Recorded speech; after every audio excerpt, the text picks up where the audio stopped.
Okay, in this last podcast of Chapter 13, we're going to take a look at flooding and how we can reduce the threat of flooding.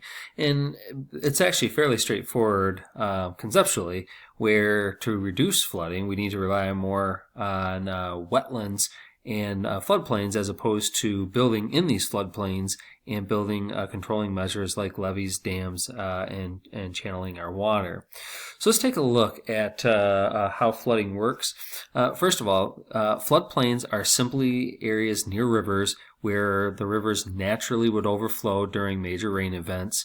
They're highly productive wetlands. They've evolved to be that way. They provide a lot of erosion control because the sediment will be dumped on those floodplains. They help clarify and maintain high water quality. They're great recharge zones for groundwater where when the water floods into these areas, they are allowed to seep into the ground and back into the aquifers.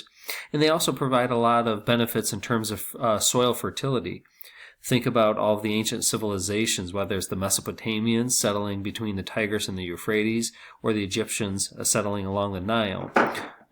Soil fertility, because of flooding, has been a benefit for man for thousands of years. Now, again, how does it work? Well, the floodplain of a river is relatively flat. The rivers at this point are wider, and they're going to have all the water that's inputted from upstream. So during a rain event, the floodplain is going to be inundated with water, and as the name suggests, is going to flood, in which it's going to dump the sediments on that land. Right, here's a picture of a flat floodplain. Now, we can impact how much water goes into these areas and into other areas, and we can make floods worse. Number one, the levees that we build to hold back water can break or be overtopped, and we'll show you a couple images of that. While we pave and develop areas, I mean, think of all the concrete that's in Detroit. That does not allow water to permeate the ground and infiltrate down into the aquifers. It just runs off in large quantities. In doing so, we also remove water-absorbing vegetation that can help slow the water flowing back into the rivers, and then also provide another avenue for extracting that water out of the ground and putting it back into the atmosphere. We've drained wetlands and built on them, similar to what we did with the airport, and we visited the mitigated marsh and wetland at Crosswinds. And then due to climate change, we're going to be experiencing rising sea levels, which means we're going to have more coastal flooding. All right. So what does this mean in terms of just vegetation removal? Well, if you have an intact ecosystem along river systems, you're going to have tree roots that are stabilizing soils. You're going to have grasses that can help slow down the water flowing back into the river. It allows it more time to percolate, infiltrate the soil and percolate downward. And then the plants themselves can absorb that moisture. When we've removed ground cover, the water can rush off more quickly. It creates gullies and landslides. It brings more sediments into the river, and inundates these floodplains and other areas with more water than what they typically would experience. In the case of New Orleans during Hurricane Katrina, the flooding that was down there were due to levee breaches. And so just so you know, New Orleans, which is right here, is situated between Lake Pontchartrain and then the Mississippi River to its south. All right. And if you look at more of a cross-sectional view of New Orleans, you're going to notice that between Lake Pontchartrain and the Mississippi River, it's actually below water level. New Orleans does lie below sea level.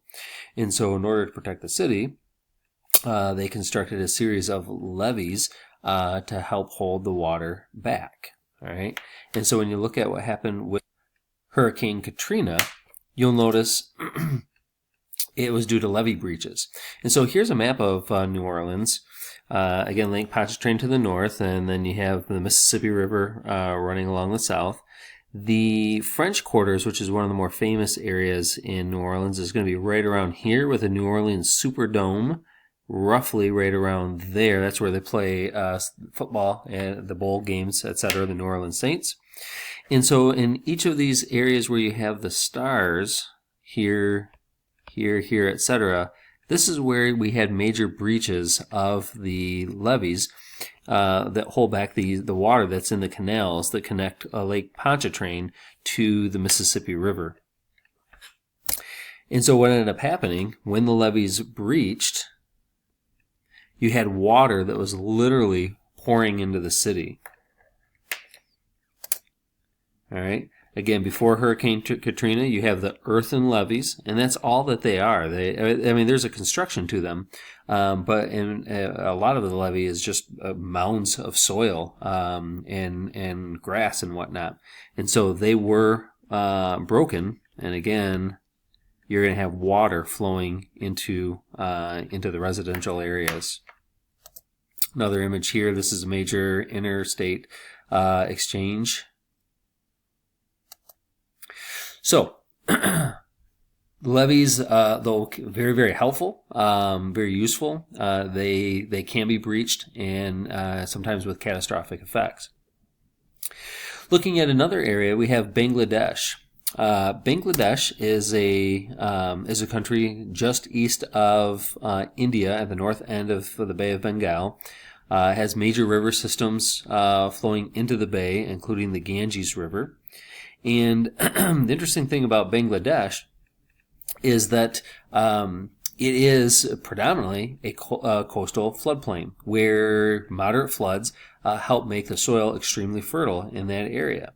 But because of a variety of factors, including population, developments of cities, increased precipitation through climate change, we're having more increased flooding.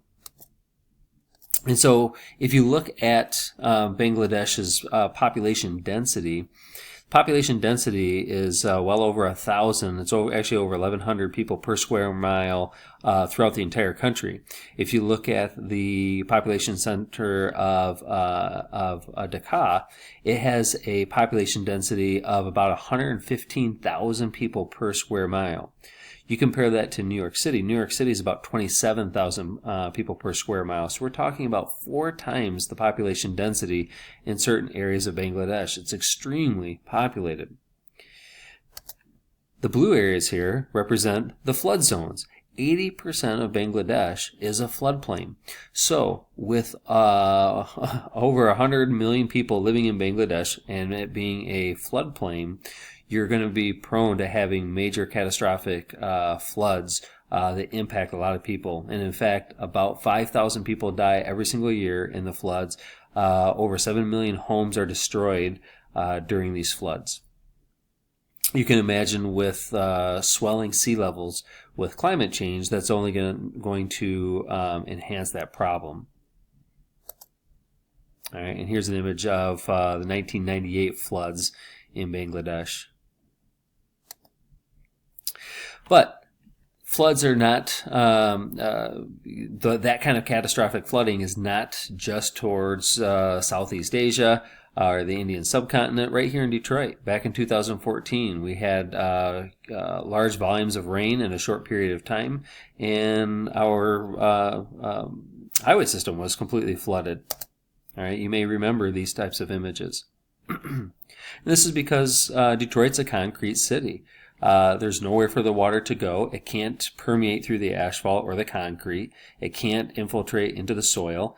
And so if you have pumps that break down, if you have drains that are clogged, the water has nowhere to go. And so we are not immune to these types of floods. So how can we reduce these types of floods? Well, overall, if we rely more on nature systems of flood control, meaning we have wetlands that are designed and have evolved to absorb the water, the plant life there has evolved to want to be submerged for short periods of time, maintaining the natural vegetation in the watersheds on the slopes, we can reduce the amount of floods. if we rely less on engineering, such as these dams and levees and channelized streams. Now, it doesn't mean that we don't have dams. It doesn't mean that we don't use levees. They provide valuable services as well. But realizing that that's not the only solution, constructing and reconstructing more wetlands, protecting them so that they're not degraded or paved over, goes a long way to reducing flood risks. All right. In addition to preserving forests and preserving wetlands, taxing developments on these floodplains. The fact is that it's great flat ground to be building on, but with people living in those areas, you're going to have more flooding. All right, and their homes are going to be damaged. One of the pet peeves of many of those who are not living in these floodplains is paying higher insurance premiums so that other people can live in those floodplains. You would imagine that if you decide to live in these types of regions, that you should have to pay for it. And then, rather than developing that land, using the floodplain for sustainable agriculture and forestry. The soils in these floodplains are very fertile due to the silt that gets deposited when they do flood. And once again, we do have engineering mechanisms that can help alleviate some of the flooding, but again, it shouldn't be the only solution to reducing the flooding, meaning straightening and deepening streams. That can provide some relief. Now, it also drained the Everglades, and that's not something that they've been able to reverse. Building levees and seawalls have protected New Orleans and many areas, including the Netherlands, for a long time, but realizing once again that those areas, when you do have breaches, they are catastrophic. And then dams have done a great job of controlling floods downstream, but once again, there are issues with dams that we mentioned previous in the chapter. So, overall, we can expand our water use, our water sources by utilizing groundwater, by building dams and trapping more water, by diverting some water using these canals and channels, and then desalination. But they all come at a cost. We can utilize water more sustainably by cutting our losses, by raising prices so that people actually pay attention to the water that they use, and protecting our natural resources, including the aquifers, the forests, the wetlands, etc. In realizing that many of these control methods, such as dams, diversions, levees, etc., do provide a role in utilizing water more sustainably, but they do come with a cost. That concludes Chapter 13.